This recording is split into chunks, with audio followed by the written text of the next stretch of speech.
Assalamu alaikum students. Hope you are all fine. As you know that yesterday we started our book 3, and from book 3 we started our poem number 1, The Rain, written by William Henry Davis. Yesterday we discussed about the writer and the theme of the poem, and we also discussed the main themes which were discussed in the poem. Now today we start translating our poem, and before starting our poem, have a look at the theme of the poem to recapitulate the previous work. So let's have a look at. As we read yesterday, that the poem is a musical display of rain, a great phenomena of nature. It has a symbolic meaning also. The leaves on the upper level gets the raindrops first and quench their thirst. Afterwards, they pass on the drops to the leaves at the level beneath. These lines may offer a metaphor as well. The rich at the upper level get a golden chance first, and whatever remains trickle down to the people at the level beneath. However, the scene of sunshine afterwards is lovely and a source of pleasure to every one of us. And this is the basic theme of the poem.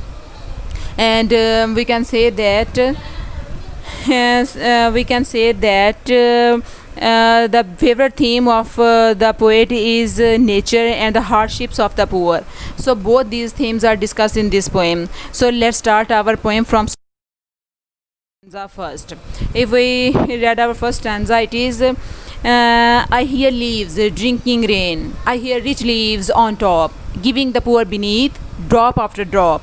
'Tis a sweet noise to hear, these green leaves drinking near. तो हम इसको translate कर लेते हैं कि आपको समझ आ जाए कि इसमें कहा क्या गया है. बहुत ही सिंपल लाइंस हैं, सिंपल वर्ड्स हैं जो इसमें डिस्कस किए गए हैं. पहले आता है I hear leaves drinking rain. I hear मैं सुनता हूँ या मुझे सुनाई देते हैं. ड्रिंकिंग रेन पीते हुए बारिश को. कौन पी रहा है बारिश को? लीव्स पत्ते. मुझे पत्ते बारिश के कतरों को पीते सुनाई देते हैं. यानी कि जो बारिश बरस रही है और पत्ते उस बारिश को पी रहे हैं वो मुझे सुनाई देते हैं. आई हीयर रिच मैं सुनता हूँ अमीरों को. लीव्स ऑन द टॉप जो उसके ऊपर चोटी पर हैं. यहाँ पर रिच जो है, रिच जो वर्ड आया है इसका सिनोनिम आप कर सकते हैं कि थिन घने जो पत्ते हैं वो यहाँ पे सिंबॉलिक सेंस में यूज़ हुआ है. जो घने पत्ते हैं उनके लिए इस्तेमाल किया गया है. I hear rich leaves on the top. मैं ऊपर के घने पत्तों पर बारिश के बरसने की आवाज़ सुनता हूँ. अब बारिश बरस रही है दरख्त पर, तो सबसे पहले जब बारिश बरसी है तो वो ऊपर वाले पत्तों पे बरसेगी और फिर पानी नीचे आता है. पहले जो चीज़ ज़ाहिर है ऊपर सरफेस पे है वही गीली होगी और फिर उसके बाद पानी नीचे आएगा. वो कहता है I hear rich leaves on the top. मैं ऊपर के घने पत्तों पर बारिश की बरसने की आवाज़ सुनता हूँ. गिविंग द पुअर बीनीथ जो देते हैं. पुअर यहाँ पे पुअर जो आ रहा है वो होता है नीचे वाले जो कम दर्जे के हैं, यानी कि नीचे वाले हिस्से की बात हो रही है. तो यहाँ पर उसका पुअर का जो आएगा वो थिन आएगा. सिनोनिम अगर हम लिखेंगे थिन आएगा. जब लीव्स की सेंस में आएगा तो फिर उसको हम थिन लिखेंगे उसके सिनोनिम के तौर पर.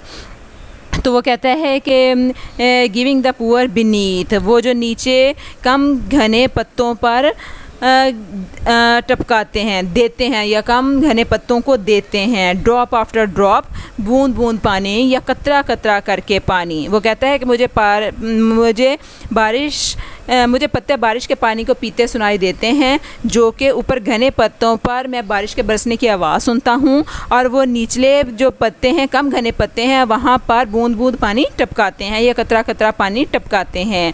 TISS sweet noise to here. TISS मतलब इट इज़ की सेंस में आता है. TISS sweet noise. स्वीट सुरीला मीठा, नॉइज़ शोर, टू हियर. वो कहता है कि ये पानी पर बजाए जाने वाली मौसीकी सुनने में बड़ी ही सुरीली है. यानी कि जो दरख्तों पर रेन ड्रॉप्स गिर रहे हैं वो बड़ा अच्छा म्यूज़िक क्रिएट कर रहे हैं. ये बड़ी मज़े की सुनने वाली चीज़ है. These green leaves drinking near.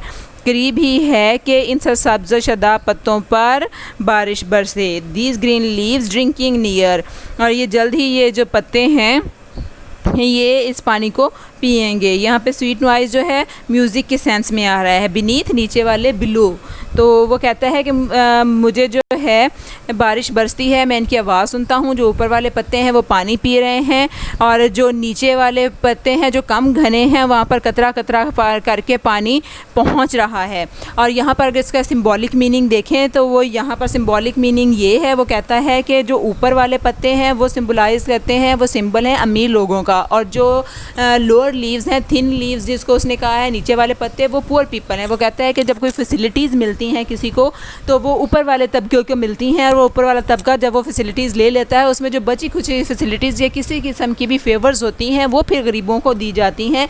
ऐसे दी जाती हैं जैसे कि वो खैरात के तौर पर, जहाँ पर उसने कहा है ड्रॉप बाय ड्रॉप, कतरा कतरा करके, तो हम ये कह सकते हैं कि उसको एक एक सिक्के की सूरत में गरीबों को खैरात की सूरत में दिया जाता है।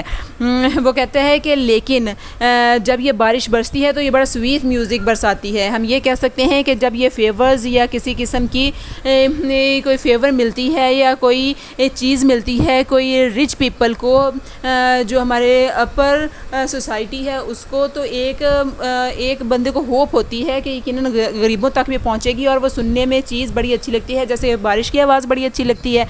तो वो कहता है कि लेकिन ये जब ऊपर से लोगों को दे दी जाती है, सारे बेनिफिट्स जो हैं, जब अपर लेवल के लोग जो हैं, हाई सोसाइटी के लोग हैं, वो सारे बेनिफिट्स ले लेते हैं, तो गरीबों के लिए कुछ नहीं बचता सिवाय के खैरात की चीज़ के। ठीक है, अब दूसरा स्टैंड देखते हैं कि दूसरे स्टैंजे में वो क्या कहता है। यहाँ पे उसने पहले स्टैंजे में लीव्स के ज़रिए, रिच लीव्स और थिन लीव्स जिसको उसने पुअर लीव्स कहा है, उसके ज़रिए डिस्क्राइब किया है, एक सिंबॉलिक रेफरेंस दिया है अमीर लोगों का और गरीब लोगों का। अब देखते हैं कि दूसरे स्टैंजे में वो क्या कहता है। And when the sun comes out after this rain shall stop, a wondrous light will feel each dark round drop, I hope the sun shine bright, it will be a lovely sight. वो कहता है and when the sun comes out, और जब सूरज निकल आएगा। सूरज कहाँ से निकलेगा? बादलों के पीछे से। बारिश बरसने के बाद हमेशा सूरज जब निकलता है, वो कहता है जब सूरज बादलों के पीछे से निकल आएगा, after this rain shall stop, और बारिश जब रुक जाएगी या इस बारिश रुकने के बाद, अ वंडरस लाइट विल फिल, ये जो चमका देने वाली लाइट है, वंडरस आँखों को चुंधिया देने वाली लाइट, सिनोनिम इसका होगा ब्राइट या शाइनिंग। वो कहता है तो आँखों को रोशन चुंधिया देने वाली रोशनी इसको मुनव्वर कर देगी।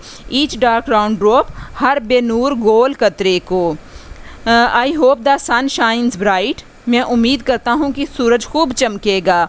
ब्राइट खूब चमकना, ब्रिलियंटली शाइन जिसको हम कहते हैं। It will be a lovely site, और ये एक खूबसूरत मंजर होगा। लवली, ब्यूटीफुल, डिलाइटफुल, प्लेजेंट जिसको हम कहते हैं। अब यहाँ पर वो कहता है कि बारिश, अब वो बात तो बारिश की कर रहा है लेकिन उसमें सिंबॉलिक मीनिंग्स हैं। वो कहता है कि बारिश रुक जाने के बाद सूरज ज़ाहिर होगा जो पहले से ज़्यादा आबोताब के साथ चमकेगा, और इसकी जो रोशनी है हर तरफ फैल जाएगी और मंजर को खूबसूरत बना देगी, और जो गोल कतरे हैं बारिश के वो चमकना शुरू हो जाएंगे। तो वो शायर यहाँ पर जो है इस बात को भी सिंबॉलिकली बयान करता है कि एक वक्त ऐसा आएगा, उसको उम्मीद है कि जितनी भी फेवर्स हैं, जितनी भी फैसिलिटीज़ हैं अमीरों को मिलती हैं, एक वक्त ऐसा आएगा कि इक्वालिटी का सूरज निकलेगा, इक्वालिटी आएगी, जस्टिस आएगी, कि एक वक्त कभी ना कभी तो ऐसा आएगा, मैं देखूं या ना देखूं। हमने पहले भी इसके जो अबाउट दी पोएट की डिस्कशन में पढ़ा है, अबाउट के इंट्रो में पढ़ा है, वो ये है कि इसने बड़ी हार्डशिप्स देखी हैं, और जो हार्डशिप्स की डिस्कशन है उसकी लाइफ में वो उसकी पोइट्री में भी नज़र आती है। तो वो यहाँ पर भी वो उम्मीद करते हुए नज़र आता है कि एक वक्त ऐसा आएगा कि जब इक्वालिटी का सूरज निकलेगा, हर शख्स को बराबरी के हकूक़ मिलेंगे, इक्वालिटी होगी, जस्टिस होगी, तो ये मंज़र देखने से ताल्लुक़ रखेगा। जैसे कि सूरज बारिश के बाद चमकेगा, हर चीज़ पर सूरज की रोशनी पड़ेगी तो वो उसको इक्वली ब्राइट करेगी। ठीक है, तो ये थी आज की हमारी पोएम। उम्मीद है आपको इसकी ट्रांसलेशन समझ आ गई होगी।